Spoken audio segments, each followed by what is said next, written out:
بسم اللہ الرحمن الرحیم۔ السلام علیکم بہن بھائیو، بیٹے بیٹی، ویلکم ٹو مائی چینل۔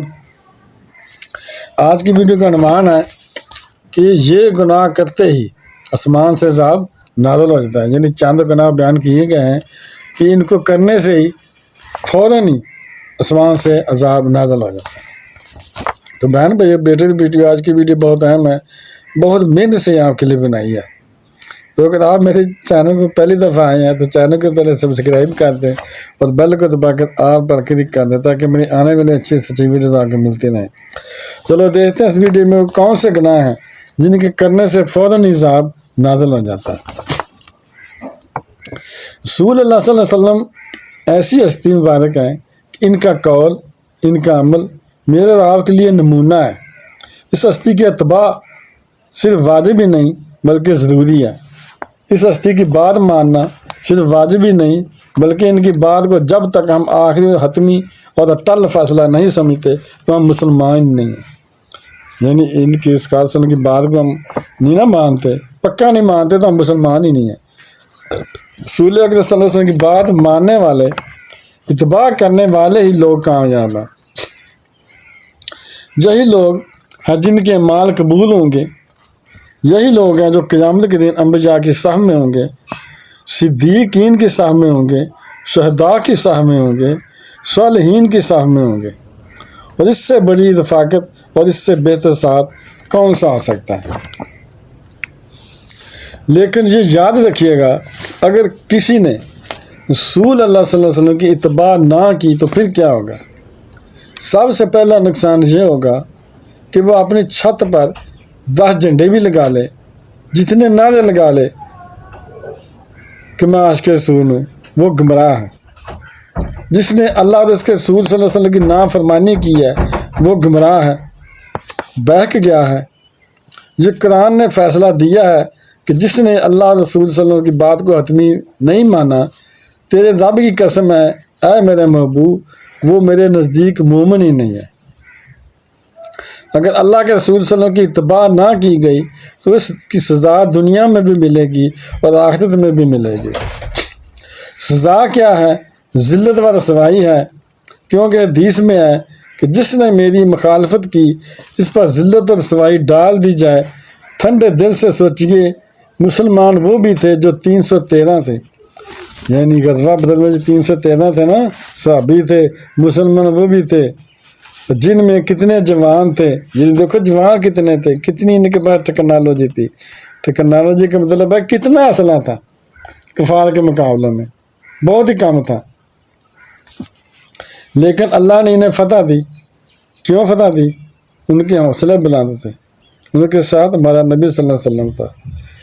آج اتنی تعداد ہونے کے باوجود ذلت رسوائی اور پستی اور بزدلی کیوں ہے؟ آج دیکھو کتنی تعداد ہے، کتنی فوجیں ہیں، شمار ہی نہیں کیا جا سکتا، مگر پھر بھی ڈرتے ہیں، پھر بھی لڑتے نہیں ہیں۔ اسلام کمزور ہوتا جا رہا ہے، سنت کی قدر نہیں ہے۔ اللہ کے رسول صلی اللہ علیہ وسلم کا خط گیا تھا، اور جب کسریٰ کے پاس خط پہنچا، کسریٰ کے پاس خط گیا تھا تو آپ صلی اللہ علیہ وسلم کے خط کو اس نے پھاڑ دیا۔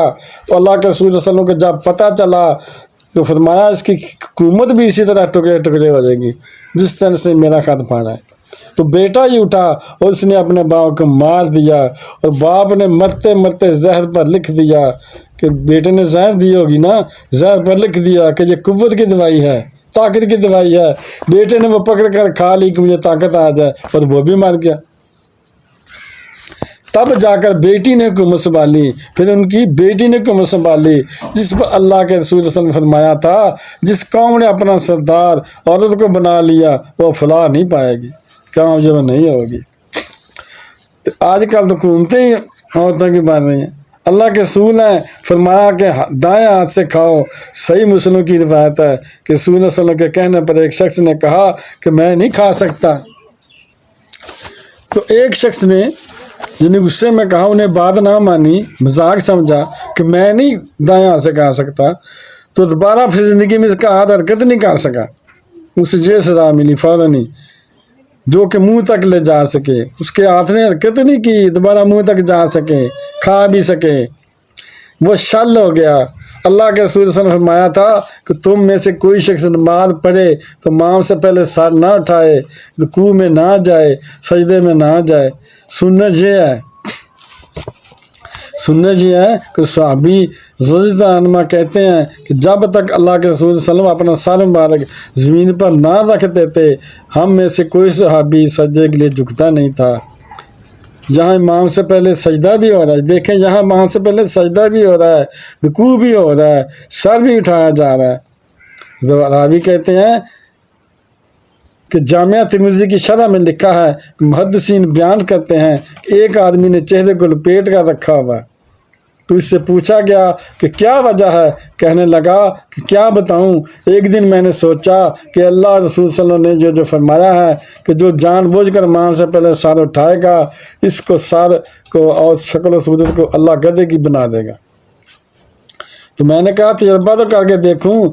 جب میں نے تجربہ کیا اس دن سے میرا سر گدھے کا بن گیا، اس لیے میں نے چھپایا ہوا ہے۔ رسول اکرم صلی اللہ علیہ وسلم نے یہ بات بیان کی تھی کہ جب کوئی دین سیکھنے کے لیے نکلتا ہے تو اللہ کے نورانی فرشتے اپنے پر بچھاتے ہیں۔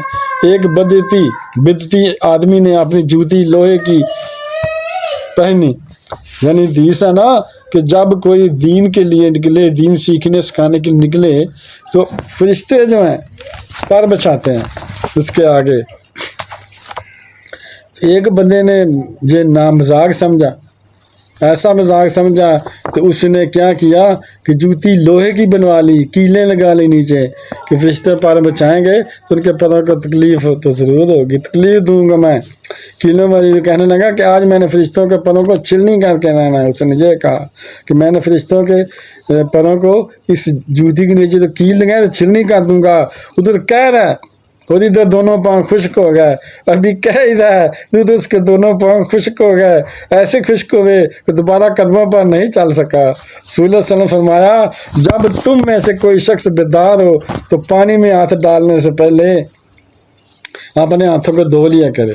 یعنی یہ بھی ایک حدیث ہے کہ جب تم سوئے ہو تو جب جاگ جاؤ تو اس کے بعد اپنے ہاتھ دھونے ہیں، تو کسی برتن میں پانی ہے اس میں ہاتھ نہ ڈالو، سارا پانی پلید ہو جائے گا۔ تو مقصد یہی ہے کہ پانی سارا پلید ہو جائے گا، ہاتھ نہ ڈالو، پہلے ہاتھوں کو دھو لو، لہذا ڈبے میں سے گلاس میں پانی لے کے ہاتھ پر ڈالو، ہاتھوں کو دھو لو، پھر وہ ٹاپے میں پانی ڈالنا، برتن میں تو پانی ڈالنا، ہاتھ ڈالنا۔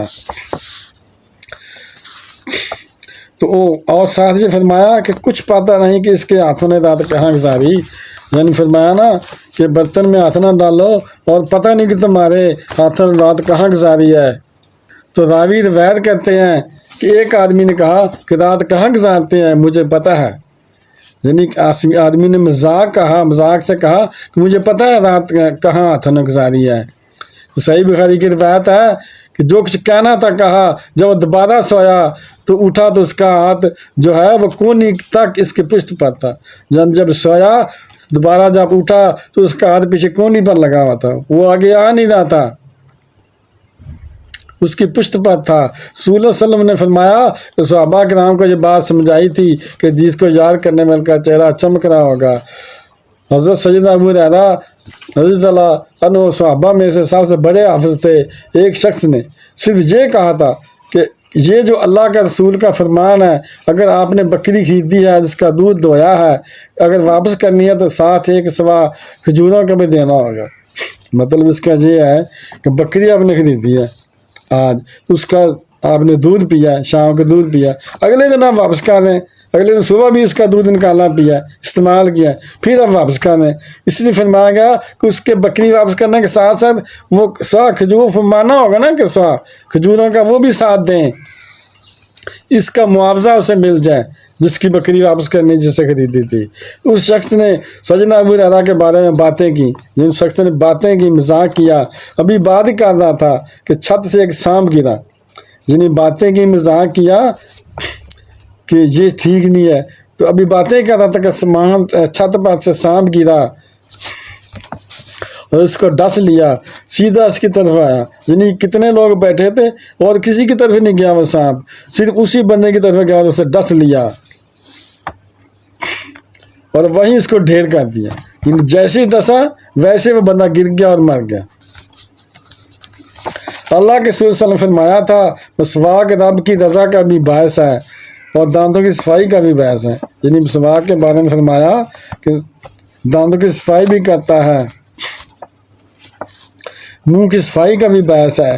ایک شخص نے سنت کی توہین کرنے کے لیے مسواک کو کرنے کے بجائے اس کو پشت پر لگایا، یعنی ایک شخص نے بات نہ مانی، مذاق سمجھا کہ یہ کیا ایسے فضول کہہ رہے ہیں، اس نے مسواک کو اپنی پشت پر لگا لیا کرنے کی بجائے۔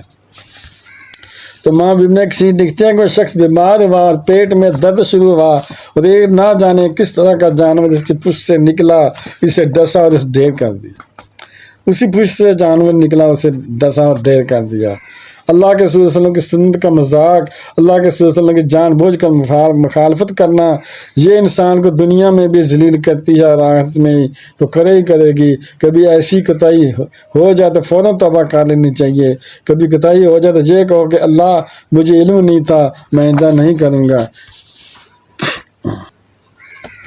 اللہ تعالیٰ کو اپنے محبوب کی جو نا نافرمانی اور مذاق پسند نہیں ہے، اور کوئی کر لو تو بات کر لو، اللہ تعالیٰ کے محبوب کے فرمان کی بےعزتی نہ کرو، مذاق نہ کرو، ایسی چیز نہ کرو۔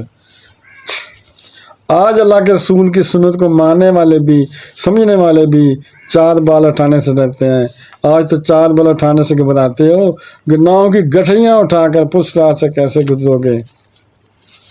یہ اٹھنا بیٹھنا، میری صبح اور شامیں، میری ظہریں اور عصریں، میری اخلاقیات اور تجارت کے معاملات اور اعلی زندگی ہر ایک محمد مصطفیٰ صلی اللہ علیہ وسلم کے طریقے کے مطابق ہونے چاہیے۔ کسی کو کہہ دینے سے کافی نہیں ہوتا، عمل دکھانا پڑتا ہے۔ اللہ ہمیں ایسے لوگوں کی صف میں شامل فرمائے جن کا عمل سنت کے مطابق ہو۔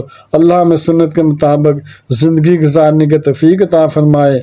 میرے مالک ایسی زندگی دے جس سے تو راضی ہو جائے اور تیرا سونا راضی ہو جائے، قیامت کا ساتھ نصیب فرما۔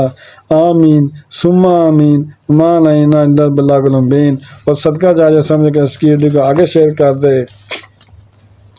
تو بہن بھائیو، اگر آپ کو میری یہ ویڈیو پسند آئی ہے اور ابھی تک اگر آپ نے میرے چینل کو سبسکرائب نہیں کیا تو لازمی کر لیں اور بیل کو دبا کر آل پر کلک کر دے تاکہ میری آنے والی اچھی ویڈیوز آپ کو ملتی رہیں۔ جو ملتے ہیں نیکسٹ ویڈیو میں۔ السلام علیکم، خدا حافظ۔